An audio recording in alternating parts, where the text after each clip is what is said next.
A multi-billion-dollar pipeline, but who will pay for it? The surprising funding breakdown. Elections Alberta rejects an anti-coal mining petition. She's the winner today on this. Why it failed and how the outcome could bode well for the Premier.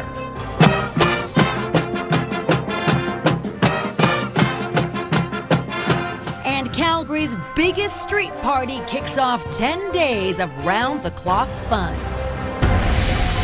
CTV Calgary, local breaking news with Camilla Di Giuseppe. Good evening. A small plane had to make an emergency landing south of Calgary at the High River Regional Airport, but then skidded off the runway, injuring the 2 men on board, including a senior in his 70s.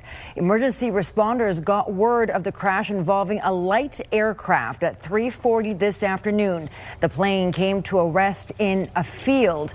RCMP say the younger of the 2 men self-evacuated and was taken to hospital in stable, non-life-threatening condition.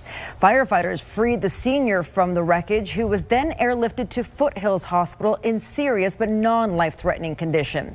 The Transportation Safety Board says it is investigating into what led to the emergency landing and subsequent crash. The airport was shut down for a short time following the crash. Alberta's pipeline proposal has cleared another major hurdle and is now closer to a reality than ever before. The Prime Minister and Premier unveiled their energy plans in Calgary last night, showing off a new route, a new investor, and a new way of funding the project. Tim Brooke has details and reaction from across the country. The PM and Premier all smiles Thursday night as Alberta's pipeline proposal heads to the major projects office. Consultations will begin immediately with Indigenous communities, relevant provinces and territories to determine listing under the Building Canada Act by October 1st, as per our agreement. The plan is for the new 1 million barrel per day pipeline to follow the existing Trans Mountain line, roughly running from Bruderheim, northeast of Edmonton, to the Port of Vancouver. It's a far cry from the Premier's preferred North Passage. We determined that this route offers the fastest, most cost-effective path to expanding Canada's energy exports. It's also more politically palatable. That's why we entered this agreement, in part, was to set out the protections, as many protections as we could get around this proposed pipeline project from Alberta. Still, environmental concerns remain. We have growing pollution on the landscape, and the governments are only presenting to the public what are the economic benefits. Mark Carney says those benefits could be monumental. But right now, there doesn't appear to be a private proponent willing to bet their future on that. We have pipeline companies that have literally spent billions of dollars in recent years on failed regulatory approval processes. That's the environment we're finding ourselves in. Crown Corporation Trans Mountain will lead the project, and private company Pembina Pipelines will claim a 10% stake. The rest is up to taxpayers. The government for years has been imposing things like the industrial carbon tax and no more pipelines laws. They're the problem. And now all of a sudden we have to spend $44 billion in taxpayers' money. They just need to get out of the way. And industry experts are already calling the entire undertaking a risk. As of now, no producer has committed to filling the line. There's a lot that needs to come together for this pipeline to move forward, to have the committed shipping that needs to backstop building a $40 billion pipeline. Trans Mountain is not concerned. That thing we just built that came into service in 24, today basically is full. And that's really true across the network. So we need more expansions. Tim Brooke, CTV News, Calgary. The Alberta-Ottawa Memorandum of Understanding is tied to progress on a massive carbon capture network by Alberta's biggest oil producers. We're told terms have been agreed on to launch the project, but the timeline remains unclear. Those within the Alberta independence movement feel this pipeline agreement is not a victory. Separatist leaders blame lengthy discussions, a project that's too expensive, and taxpayers having to foot the bill. Here's Tyson Fedor. Alberta independence advocates believe the province still does not have autonomy over its resources following a pipeline agreement between Ottawa and the province. Where does she get off announcing this taxpayer-funded $30 to $50 billion pipeline without having a referendum as to whether or not the government of Alberta should be spending that kind of money? Jeffrey Rath, who has been at the heart of the secession movement from Canada, says this project will not quell any discussions around separation, as it shows Alberta in its current form is not in demand for private sector capital. There's no investment climate here and the risk is too high. It demonstrates that Canada's broken and can't be fixed. Like Danielle's literally on bended knee. Political experts say this project will not move the needle for those set on independence.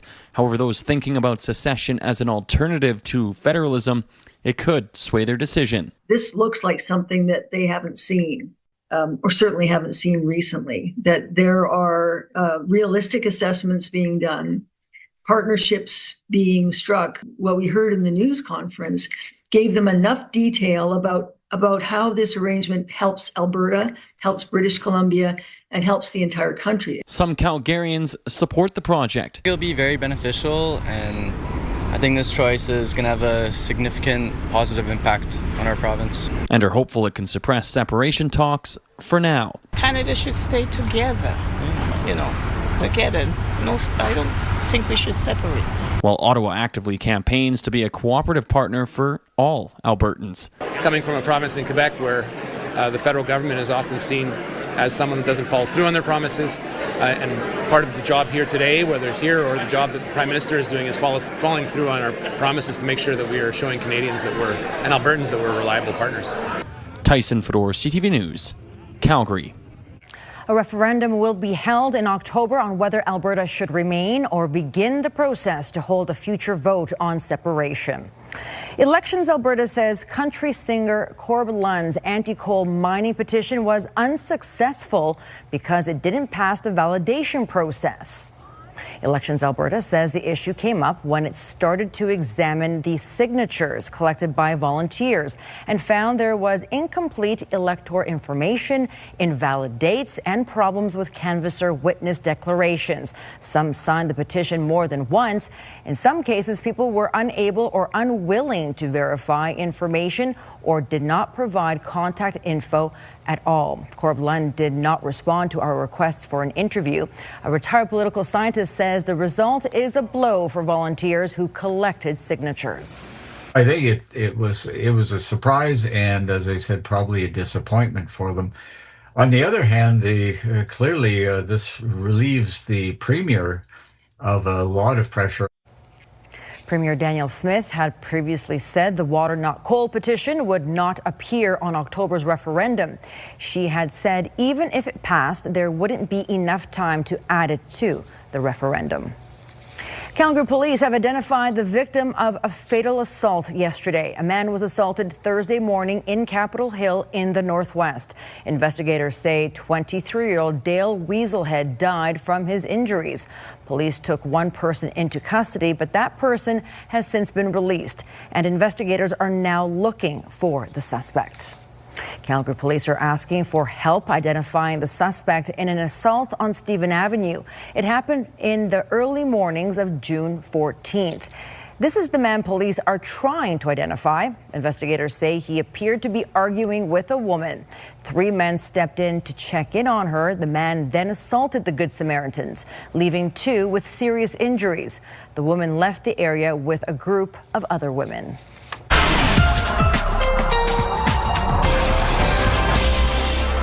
Danielle is in with our first look at the weather. Stampede is here. That also means it's kind of a stormy season because we're in the thick of it now. Yeah, severe weather season for sure for us. And, it was an active day today. And the next couple of days, you can expect a similar thing where you have lots of sunshine for the morning and for much of the day. And then by 2 in the afternoon tomorrow, that's when we get into the chance once again of the isolated showers and the thunderstorm activity. Gusts will start to pick up in the afternoon up to about 40, even 50 kilometers per hour. Tomorrow will be a little hotter, though, than it was today, looking at a high of 25.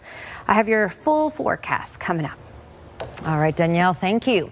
The Calgary Stampede returns for another year, and as is tradition, it began with a huge parade through downtown to kick things off with a bang. Tommy Osborne brings us the best of this year's parade. Plenty of yahoos and smiles all morning as more than 300,000 people cheered on the annual Stampede Parade, the biggest single-day event in Calgary. Bucket list for sure. Having a blast. It's a beautiful day, the bands, everything. It's fantastic. This was the very first event here. It is a very memorable experience. Thousands of people are connecting, coming in the Calgary. Parade marshals Mikhail Kingsbury and Courtney Sarot headed the parade, which boasted more than 120 entries with 35 floats, thousands of participants, and more than 700 horses. I'm loving all the ancient stuff like the carriages, and I love the horses. Look very different. They're very healthy. I love the fur on their feet. I'm loving it. What do you like most about the parade? The horses. Notable attendants like Santa Claus made an out-of-season appearance, and also federal Conservative leader Pierre Poilievre. My earliest memories are actually cleaning up garbage at the Stampede, is making minimum wage, but it's great to be in my hometown celebrating the pioneers, the freedom, the hard work, the independence. God love you. I love you too. It's a celebration of Western culture and also the diversity in Calgary, with performers of all backgrounds taking part in the fun. This entry, the Soul of Mexico, won the Best Overall award. What's your favorite part so far? Just seeing all the different cultures, really, and it's a lot different to England's. Whether you were walking or dancing the 5-kilometer route, it took around 6,300 steps and more than 2 hours. Tommy Osborne, CTV News, Calgary. And after the parade, it was time for food, drinks, games, and shows at the grounds. Here's Tyler Barrow on what to expect from the greatest outdoor show on earth. Welcome to the grand opening of the Calgary Stampede. People packed the Stampede Park entrance gates for day one of the greatest outdoor show on earth. Just getting everybody together, coming out, having a good time, being with people I care about. That's the best feeling. It gets better each year. This is amazing, the people that come out. The fun and games are all back, so whether you are looking to take home a prize or seeking a thrill, there is no shortage of fun. Bigger than some amusement parks, and there's so much different things that I've never done before. There are new features like the sand sculpture in the BMO Center, while other new attractions are making a splash. The Flying Fools High Dive Show will happen multiple times daily. Also new for this year is the Taste of Stampede. The cooking event puts local chefs on a stage across 40 different events. Showcase all of the different agricultural production that we have in the province, but really highlighting the chefs and the culinary talent that we have both in the city and the province. On the grounds, the food favorites are back. For vendors like Tyler Ray's Candy Time, it's busy time. He has 4 locations here. Big crowds. I mean, that's what we're here for. Big crowds, good weather. The Stampede says it does not set attendance expectations for the 10-day event. On Thursday, over 32,000 people showed up for Sneak a Peek, down from 35,000 last year. Tyler Barrow, CTV News, Calgary. And last year, more than 1.4 million people attended Stampede, just shy of the attendance record set in 2024. And if you want to relive the magic of the parade, you can watch it all at ctvnewscalgary.ca. Well, when Stampede rolls in, just about everyone hears about it. And only a day in, some residents living around the action say they've already had enough, prompting noise complaints. You're watching CTV News, Calgary. The Calgary Stampede is barely underway, and already one downtown music tent has received a noise warning. The city of Calgary says they have received 4 complaints from the Cowboys music tent, while 3 related to the Badlands Music Festival on Thursday. Noise monitoring showed the Cowboys Music Festival was operating within the approved noise exemption permit, while Badlands exceeded the recommended decibel limit and was issued a warning. Residents as far as Hillhurst are noticing the Stampede tent music. Some say It was a tough night to catch some sleep, while others are going with the flow. I don't find it too disturbing at all. I love the vibes. It's good. It's a nice area. Everyone's pretty chill around here, so I don't see any problems with it. I mean, it's Stampede season, Yahoo, right? You know, we thought it would die down by later in the evening, but by around like 11:30, midnight, we were still hearing like a lot of noise through our bedroom when we were trying to sleep at night. The city says it will continue to monitor activity throughout the 10 days. Residents experiencing concerns related to noise are encouraged to call 311. The Mustard Seed kicking off Stampede with their annual event.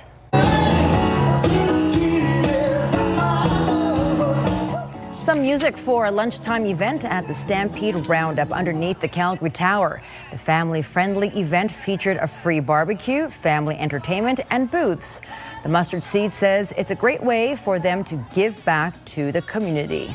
The Mustard Seed has been in Calgary right here, downtown, for over 40 years, and there's no way that we could do what we do without the community. So today is all about thanking Calgary for being an incredible place to live. The Mustard Seed has been holding this event for 16 years. A $40 million investment from the federal government will help contemporary Calgary complete its transformation into a leader in contemporary art and education. It's located in the old Centennial Planetarium.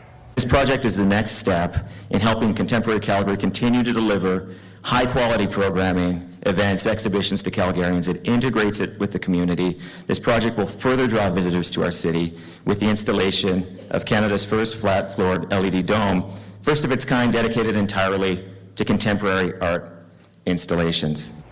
Once completed, contemporary Calgary will have more than 39,000 square feet of gallery space and education space. It works with more than 30 community partners each year, creating a platform for Calgary's broader arts, education, and community sectors. Well, Danielle's up next with her Skywatch forecast. As we head into the first weekend of Stampede, we could see some repeat active weather as we head into day 2 and 3.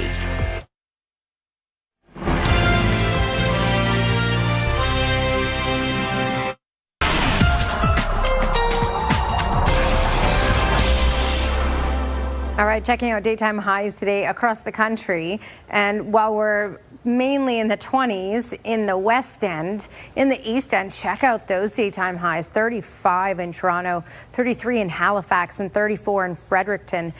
We're going to get closer to these temperatures next week in southern Alberta. In some cases, in some communities, we'll actually reach that 34, 35. So a lot of heat will build in next week. Ridge of high pressure, more stability. But until we get there, we do have late day showers and thunderstorms certainly possible.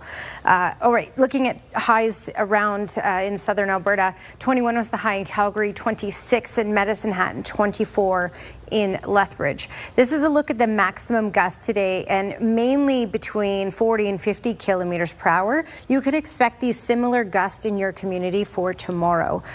All right, so when we look at radar and satellite, earlier today it was certainly something closer to the Olds and Bowden area where there was some larger size hail with these cells, strong wind gusts, big downpours. Calgary saw a weak thunderstorm that tracked towards Strathmore, so it was an active day. We can expect the same idea for tomorrow. We're going to get lots of sunshine throughout the day, and then by 2 o'clock in the afternoon, that's when these will start to bubble up once again and track off to the east towards QE2, and Calgary could see some of this as well.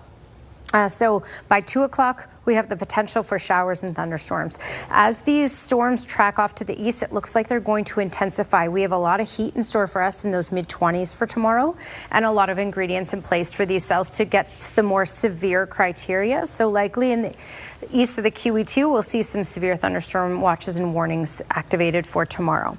Sunday is a similar idea. We won't have the amount of heat that we had on Saturday, but we still have the potential for afternoon thunderstorms and showers starting as early as 2, 3 o'clock. So for the next couple days, you can expect it to be a lot like what we had today. in the city, especially. 25 is our high for tomorrow. Gusts around 40 to 50 kilometers per hour. Similar thing for Sunday. It's just that Sunday will not be quite as warm. Sunday will be the coolest day of the next 5, which is a high of 16. Monday, we bounce back into the 23 range, which is normal for this time of year. And then we'll get into those high 20s for Tuesday and Wednesday in the city. Outside of the city, for example, in the southeast corner of the province, that's where they're going to get closer to that 30, 32 degree range. All right, Danielle, thanks so much. They're diving in to win and hope to make new friends in the process. How 5 Special Olympians from the Calgary area are already making waves.